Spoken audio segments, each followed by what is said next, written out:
Time for another week of my predictions for this 2013 NFL season. Now, last week, I had a good week, even though I'll be honest, I'll confess that I thought last week's games were a little bit easier to pick. I ended up finishing 11-2. So, season to date, I am 70-33. That's a pretty good winning percentage, almost 70% of my games. So, hopefully, maybe I can have another good week here this week and get even closer and get to my ultimate goal, which is being 75% or better by the end of the season in predicting games.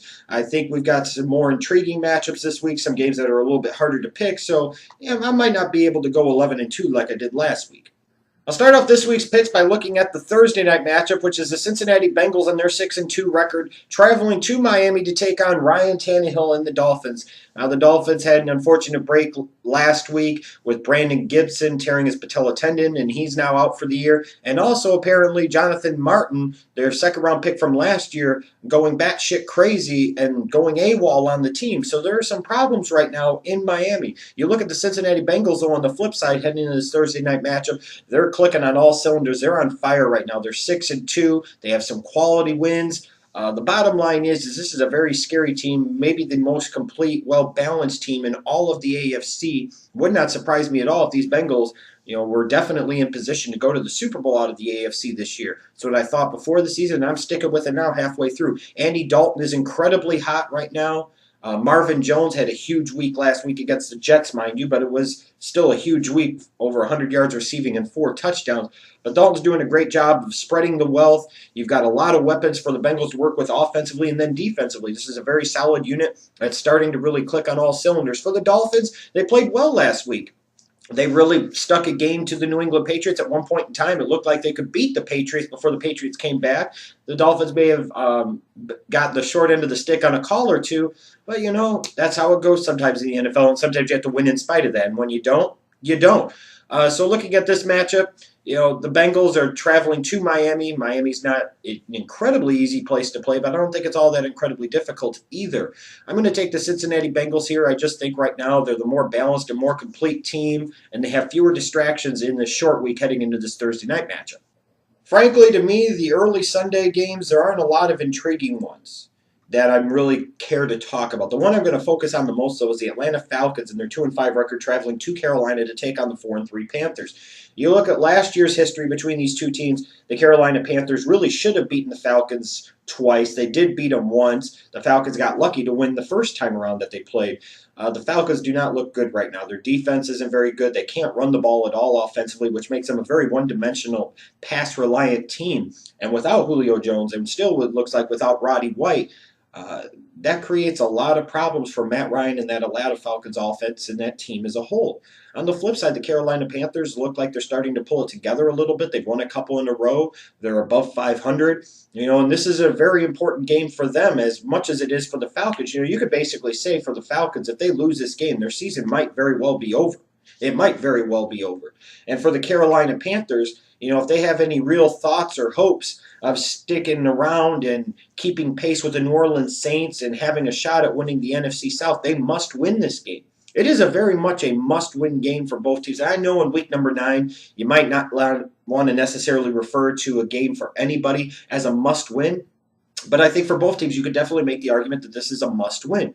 The bottom line is right now, I'm tired of picking the Atlanta Falcons, thinking, they're going to turn it around and they'll be the Atlanta Falcons of the past few years. No, we have to accept the reality for what it is this year, and that is the fact that they don't have a very good football team.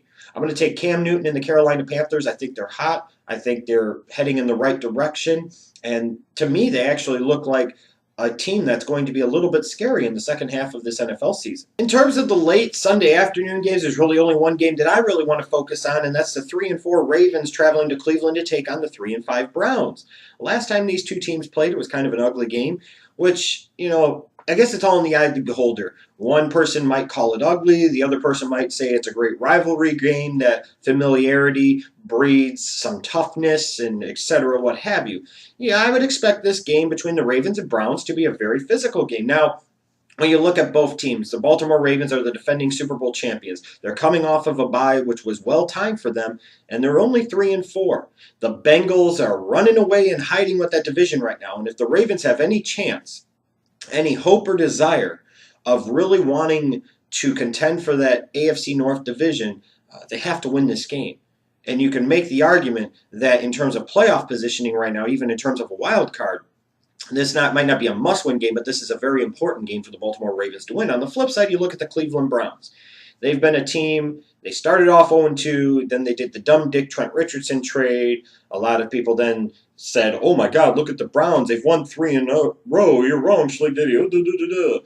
And now they've lost 3 in a row. You can say, well, that's because of Brian Hoyer going out. The bottom line is the Cleveland Browns are 3-5 right now.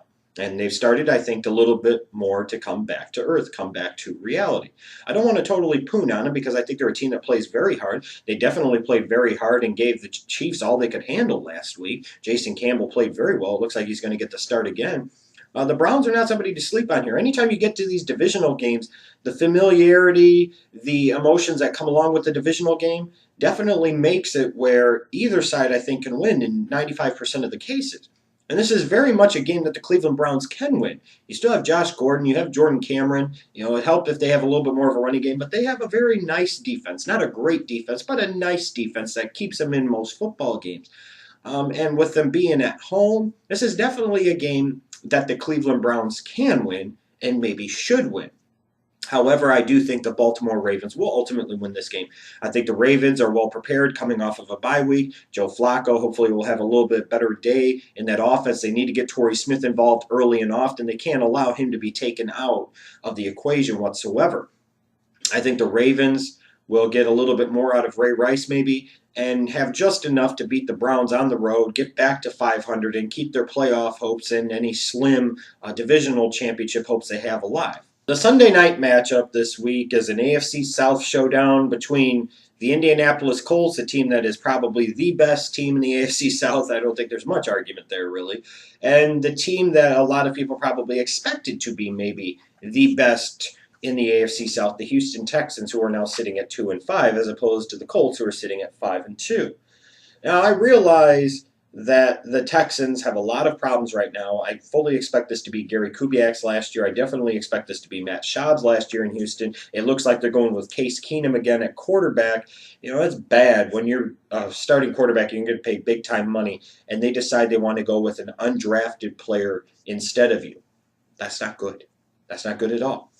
You know, you look at this Texans team, they've got some injury problems at running back with Arian Foster and Ben Tate. They're a little bit banged up. Defensively, they just lost Brian Cushing for the year. They've got a new quarterback. You know, the bottom line is Owen Daniels is still out for another several weeks. This Houston Texans team looks like they're about ready to fall apart at the seams. And when you look at the Indianapolis Colts, this Colts team is a legit contender in the AFC, no question. They've beaten some big-time opponents this year. They beat the 49ers on the road. They just finished beating the Denver Broncos. They beat the Seattle Seahawks. The Colts are legit, ladies and gentlemen. You know, this is why I did the video talking about the Colts are better off with Andrew Luck. Well, look at some of the victories they have this year. On the road, they beat the 49ers, and they beat the Seahawks and the Broncos at home. This is a very good team. Last year, between these two teams, the Texans won one at home, and then the Colts won one at home. You know, a lot of the indicators, though, would clearly point to the Colts coming off of a bye in particular should be able to win this game. But maybe this is just me wanting to be a little contrarian, maybe wanting to be a little bit different. But in general, I've had a pretty good feeling on the Colts this year in terms of whether they're going to win or lose a game. I think the only game I didn't pick them right to win was the game against the Dolphins in week number 2, if I'm not mistaken. But I picked them to beat the 49ers. I picked them to beat the Seahawks. I picked them to beat the Broncos. I picked them to lose to the San Diego Chargers. So I don't get that great of a feeling with the Colts this week for whatever reason. I'm picking the Houston Texans at home. They also had a bye last week. Maybe this is a bye week that they desperately needed. The Texans are going to make a stand. This is still a very talented team. You've got Andre Johnson and DeAndre Hopkins. You've got Arian Foster and Ben Tate in the backfield. You've got an okay offensive line, and you've got still a pretty good defense led by stud J.J. Watt. I think the Texans man up a little bit this week. I think they surprised some people, and I do anticipate them beating the Indianapolis Colts. Sure, you can come back on here Monday or Tuesday in the comments. If I'm wrong, then you can make fun of me, whatever. But I've been relatively on the money with the Colts this year, so I just don't get a great feeling about them this week, so I'm taking the Texans. And then we get to what I think is the game of the week, and yeah, that might be Bears bias or NFC North bias, but I think it's true. It's the Monday night matchup. The Chicago Bears traveling to Green Bay with their 4-3 record to take on the 5-2 and looking very good Green Bay Packers at this point in time of year, not so frozen tundra of Lambeau Field.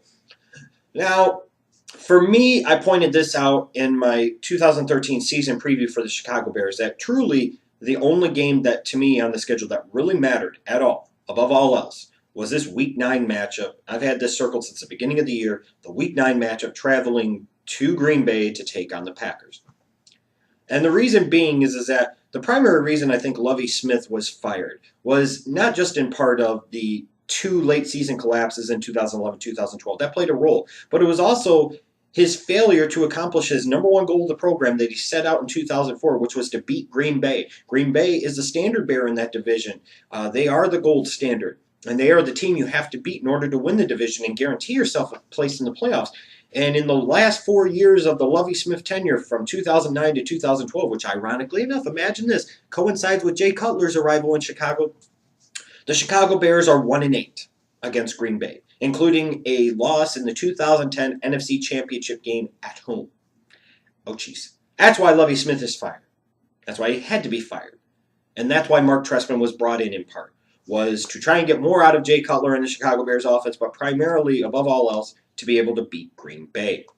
This is the game I've had circled since before the season started. This, to me, was the game that was going to tell everything. It was going to be the most important game in this 2013 NFL season for the Chicago Bears. And now when you look at how the Bears season has played out, it truly is a must-win game. It truly is their biggest game of the year. It truly is a matter of, if they don't win this game, it becomes incredibly difficult to envision a path for the Bears to make the playoffs this year. And the reason I say that is the Packers are 5-2. They have a friendly schedule the second half of the year. And when I look at this team, they're very hot right now. And if they beat the Bears, they go to 6-2, and the Bears going 4-4.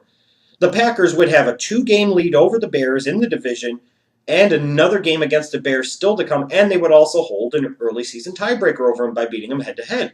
And then you look at the Lions. The Lions are on a bye right now. They're 5-3. They're a game ahead of the Bears, and they hold a tiebreaker right now over them after beating them. So when you look at this, this is critical for the Bears. You could say if they lose this game, they fall at least a game and a half behind the Lions, figuratively speaking.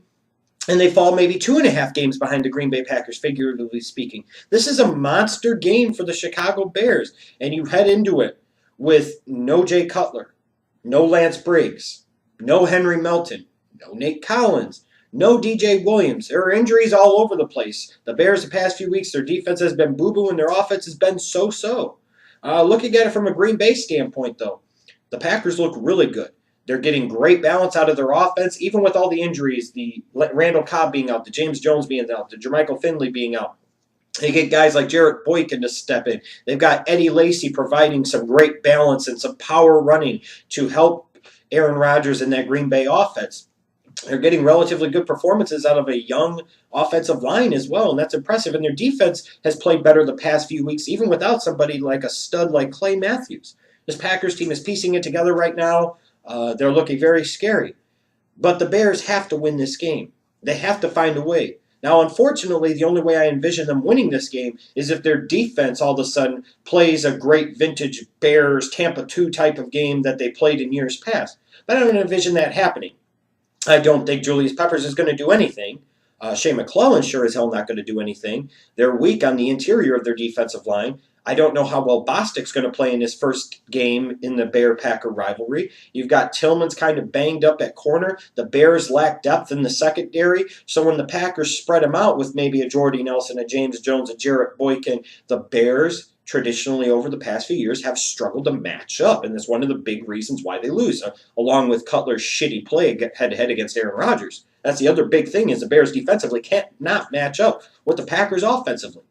And I anticipate more of the same here. Maybe the Bears could get lucky in that the Packers aren't prepared for Josh McCown and his mobility as a quarterback. Maybe McCown plays the game of his life. Maybe. But I don't envision it.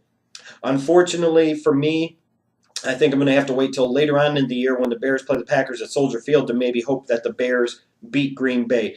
The past 6 head coaches for the Chicago Bears beat Green Bay at least once in their first season playing the Green Bay Packers. That goes all the way back to Jack Pardee in the mid-'70s. The last Bears coach to not beat the Packers in his first year was Abe Gibber. I don't think Trestman's going to get the job done this week. If he does, I'll be incredibly impressed, but I'm just being realistic here. I'm taking the Green Bay Packers to win, and at this point in time, if the Bears do lose Monday night and they go to 4-4, even though they're only 4-4, it's hard to envision a path for this team to realistically make the playoffs at this point.